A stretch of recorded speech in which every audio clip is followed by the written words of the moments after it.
In the Oaklands kitchen, you'll find the microwave is located above the oven. It is relatively simple to use. The control panel here is on the right hand side. To open up the door, you push this bottom right button. I'll open up the door and then put in your contents that you wish to heat or reheat and shut the door.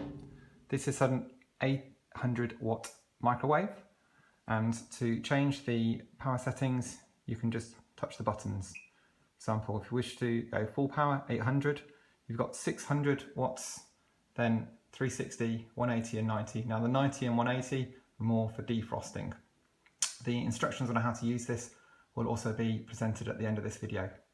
So if you wish to start, you should push the start button. If you wish to change the time, you just push in this knob here, which will bring it out, and then turn the dial right to increase the time and to the left to decrease the time. And then push it in when you're finished.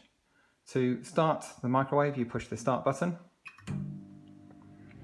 If you wish to pause at any point, the stop button once and that will pause. If you wish to clear the time, push it again and that will clear.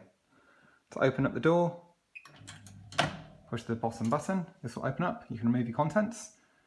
Please, if you have spilled any contents in here, please clean it with a soft cloth so you don't mark or damage the inside, and also this will ensure it keeps clean. To shut the door, close the door. That's how to use the microwave, and the instruction manual will be following this shortly. Thank you.